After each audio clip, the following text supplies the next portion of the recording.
Hello friends, आप सभी का आपके अपने यूट्यूब चैनल बीपीएससी टीचर प्रशांत में हार्दिक स्वागत है। आप सभी को पता होगा कि मेरे चैनल के द्वारा बीपीएससी टीआरई 4 का 90 डेज का टारगेट बैच शुरू कर दिया गया है, जिसमें आपको प्रत्येक दिन जो है जीएस के, सोशल साइंस और साइंस के वीडियो आपको नोट्स के फॉर्म में प्रोवाइड किए जाते हैं और ये अत्यंत महत्वपूर्ण नोट्स मेरे द्वारा खुद ही तैयार किया गया है। मैं लाइन बाय लाइन किताब को पढ़ता हूँ और उसमें जो भी इम्पोर्टेंट मुझे लगता है मैं उसको अपने क्वेश्चन के रूप में उसे शामिल करता हूँ।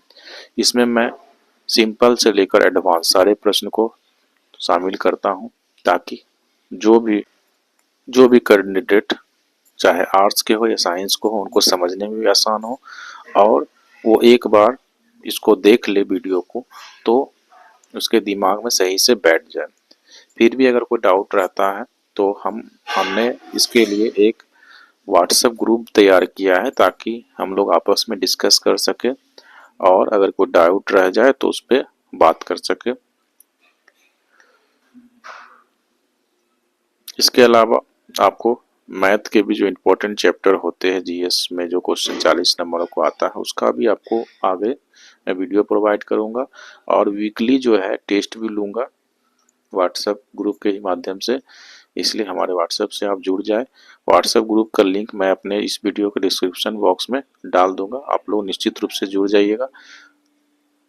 इस वीडियो में मैं आपको क्लास 6 का जो बिहार बोर्ड का बुक है उसका अध्याय 1 और 2 एक साथ डाल रहा हूं, क्योंकि पहला चैप्टर में कुछ ज़्यादा क्वेश्चन नहीं है लेकिन जो सेकेंड चैप्टर है वो इम्पोर्टेंट है, उसमें बहुत सारे क्वेश्चन है जो कि एग्जाम में पूछे जाते हैं। चलिए वीडियो स्टार्ट करते हैं। सबसे पहला प्रश्न है कि अंकुर किसे कहते हैं। तो बीज के ऊपर छोटी सफेद संरचना को ही अंकुर कहा जाता है। आपने जो है अंकुरित चना या मूंग खाया ही होगा बचपन में भी और अभी भी खाते होंगे क्योंकि बहुत ज़्यादा पौष्टिक होता है। तो उसमें जो वाइट वाइट उसमें जो स्ट्रक्चर आप देखते हैं वही अंकुरन है। अगला है कि मधुमक्खियाँ जो है शहद कैसे बनाती है।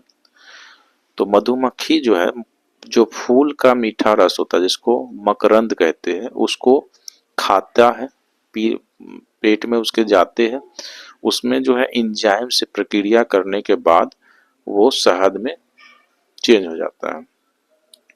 अगला है शहद पर किनका प्रभाव नहीं पड़ता। तो शहद में ना तो फफूंदी का प्रभाव पड़ता है ना ही बैक्टीरिया का प्रभाव पड़ता है। अगला प्रश्न है एंजाइम क्या है। ये बहुत इंपॉर्टेंट प्रश्न है, बार बार क्वेश्चन पूछे जाते हैं तो डायरेक्ट आपको जो है क्वेश्चन में दिया रहा है एंजाइम क्या है तो आपको प्रोटीन में टिक मारना है, लेकिन मैंने डिटेल में इसको लिख दिया कि एंजाइम प्रोटीन होते हैं जो कई पॉलीपेप्टाइड श्रृंखलाओं से बने होते हैं। पॉलीपेप्टाइड जो है एक सीरीज है जो कि बहुत कॉम्प्लेक्स होता है। इन्हें अमीनो एसिड भी कहा जाता है। तो इसमें दो तरह के आंसर हो सकते हैं, एक प्रोटीन और दूसरा अमीनो एसिड। और ये जैविक उत्प्रेरक है। उत्प्रेरक के बारे में आपको पता होगा कि जो भी अभिक्रिया होती है या तो उसकी दर को परिवर्तित कर देती है, या तो बहुत तेज कर देती है या बहुत धीरे कर देती है।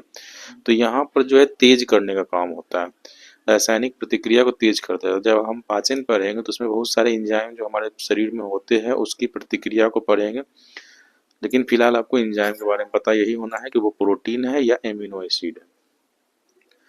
शाकाहारी, आपको लगता होगा कि ये बच्चा वाला प्रश्न आपको बताया जा रहा है शाकाहारी मांसाहारी सर्वाहारी, लेकिन बहुत सारे ऐसे भी बच्चे हैं जो कि काफ़ी समय के बाद पढ़ रहे होंगे तो उनको दिक्कत हो सकता है। तो वेजिटेरियन का मतलब होता है वैसे जंतु जो सिर्फ पौधे या उसके उत्पाद ही खाते हैं, जैसे कि आपका गाय बकरी हो गया। मांसाहारी जो कि किसी अन्य जंतुओं के को भोजन के रूप में खाते हैं जैसे शेर बाघ। और सर्वाहारी ओमनिवोर्स जो कि शाकाहारी और मांसाहारी दोनों चीज खाएंगे वो सर्वाहारी है। तो इसमें एक महत्वपूर्ण एग्जाम्पल तिलचट्टा का था। बहुत लोग जो है तिलचट्टा अगर ऑप्शन में रहेगा तो आप कंफ्यूज हो जाएंगे कि क्या है, मांसाहारी है कि शाकाहारी है कि सर्वाहारी है। तो किताब में चूंकि स्पेशल दिया हुआ है कि तिलचट्टा जो है सर्वाहारी है तो फिर उसको याद कर लीजिएगा। आपका पहला चैप्टर में बस यही महत्वपूर्ण प्रश्न थे। अब चैप्टर 2 है जो कि काफी इंपॉर्टेंट है, इसको आप बिना स्किप किए देखिएगा। पहला है पोषक तत्व, न्यूट्रिएंट्स किसे कहते हैं। तो जो भी आप खाना खाते हैं उसमें जो आवश्यक अवयव होते हैं जो कि आपके शरीर के वृद्धि, विकास और स्वस्थ रहने के लिए महत्वपूर्ण होते हैं, उसे पोषक तत्व कहते हैं। तो भोजन में कौन कौन सा पोषक तत्व पाए जाते हैं। तो पहला है कार्बोहाइड्रेट, दूसरा है प्रोटीन, तीसरा वसा, चौथा विटामिन, पांचवा खनिज और लवण। कार्बोहाइड्रेट हमारे भोजन में किस रूप में पाया जाता है। तो मंड या स्टार्च के रूप में पाया जाता है। सबसे इम्पोर्टेंट क्वेश्चन है कि मंड की जांच किस प्रकार से किया जाता है या स्टार्च की जांच आप कैसे करेंगे। तो आयोडीन या टिक्चर आयोडीन के द्वारा किया जाता है। तो कैसे पता चलेगा कि आयोडीन डालने पर ऐसा क्या होगा उस भोजन में कि आप बोल देंगे कि उसमें आपका स्टार्च है। तो जैसे ही आप आयोडीन की बूंद डालेंगे उसमें, तो वो नीला या काला रंग में परिवर्तित हो जाएगा। जिसका ये प्रमाण है कि उसमें जो है स्टार्च है। अगला, प्रोटीन की जांच किस प्रकार से किया जाता है। तो प्रोटीन की जांच के लिए आपको दो तरह के अवयव चाहिए। पहला कॉपर सल्फेट और दूसरा कॉस्टिक सोडा। दोनों को आपको एक के बाद एक डालना होगा उसका बूंद, तब जाके उसका रंग बैंगनी हो जाएगा। तो अगर किसी पदार्थ में कॉपर सल्फेट और कास्टिक सोडा डालने के बाद वह बैंगनी हो जा रहा है तो इसका मतलब है कि उस खाद्य पदार्थ में प्रोटीन उपस्थित है।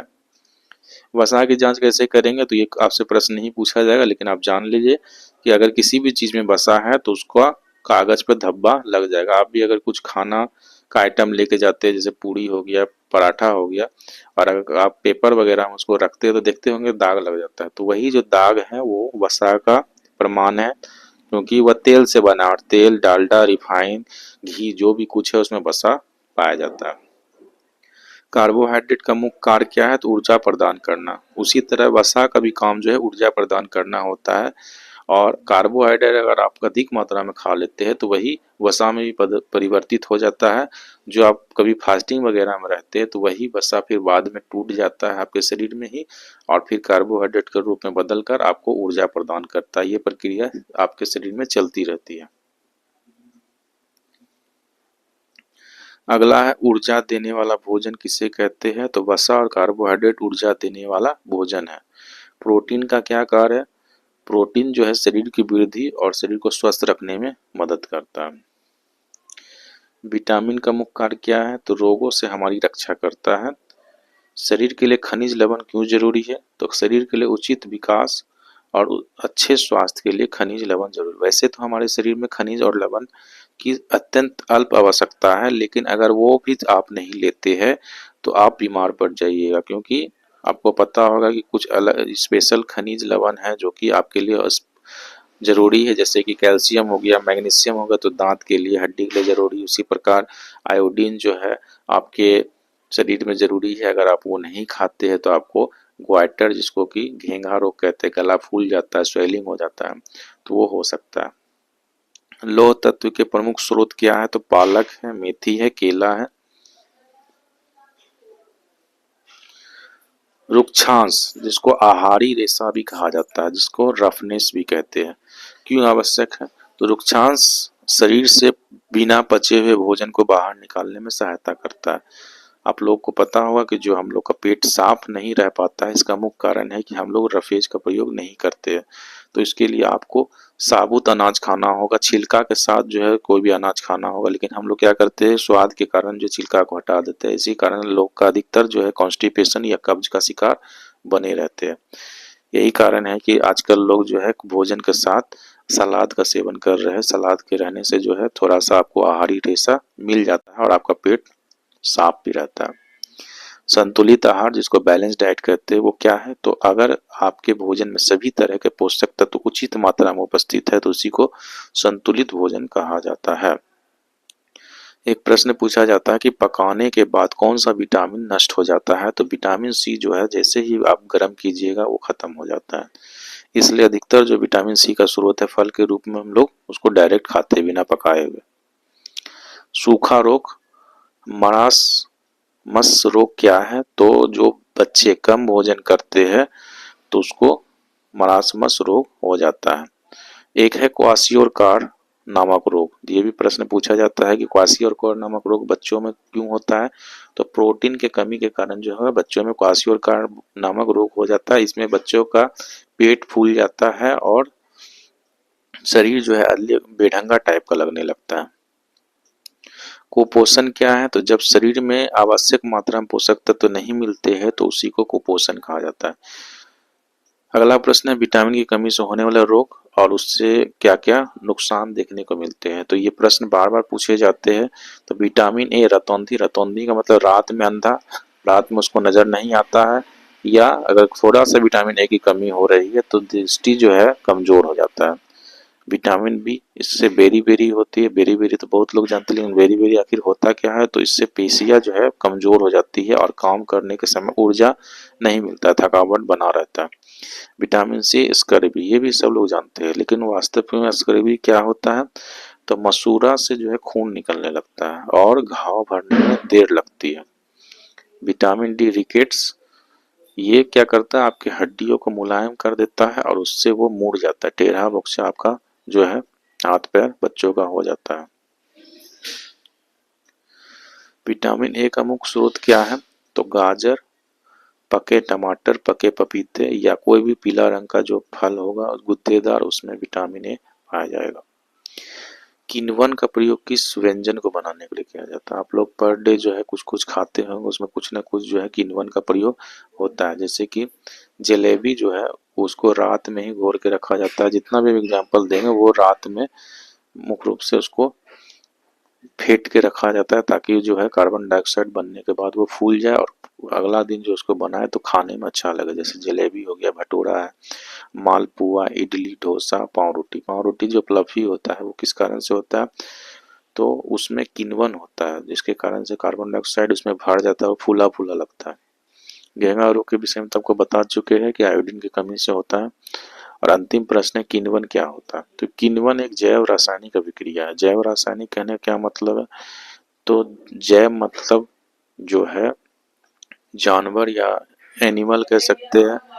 रासायनिक का मतलब केमिकल अभिक्रिया, तो केमिकल रिएक्शन है जो कि जीवों में होता है। तो किण्वन जो है जीव में होता है और ग्लूकोज अणुओं को जो है वो चेंज कर देता है, परिवर्तित कर देता है। ग्लूकोज जो है C6H12O6 है, तो उसी से जो है आपको क्या है कि कार्बन डाइऑक्साइड गैस निकलता है और कार्बन डाइऑक्साइड निकलने के बाद जो है जो भी वस्तु है वो फूल जाता है और यह प्रक्रिया बिना ऑक्सीजन के होती है। अनॉक्सी, इसको श्वसन भी कहा जाता है, जो आपको बायोलॉजी में बाद में पढ़ाया जाएगा। क्योंकि जितना भी आप देखते हैं मैं वीडियो बना रहा हूँ उसके लिए मुझे काफ़ी मेहनत करनी पड़ती है। सारे चैप्टर को लाइन बाय लाइन पढ़ना भी पड़ता है, उसके बाद लिखना भी पड़ता है। मैं आपके लिए इतना मेहनत कर रहा हूँ तो आपसे बस यही उम्मीद करता हूँ कि वीडियो को बिना स्किप किए देखेंगे अंत तक, और आपके जो भी दोस्त है जो कि TRE 4 की तैयारी करना चाहते हैं उनको ये वीडियो शेयर करेंगे और वीडियो को लाइक भी करेंगे। और अगर चैनल पर अभी तक नए हैं तो चैनल को सब्सक्राइब करके बेल आइकन को दबा देंगे, क्योंकि हमारा रोज वीडियो अपलोड होने वाला है जो कि आपको निश्चित रूप से सफलता दिलाएगा। इसलिए हमारे चैनल से जरूर जुड़े रहेंगे। अगर आपको कोई डाउट होगा तो मुझे कमेंट कीजिएगा, मैं जवाब दूंगा आपका। और हमारे व्हाट्सएप ग्रुप से जरूर जुड़ जाए ताकि आपस में हम लोगों का कम्युनिकेशन बना रहे।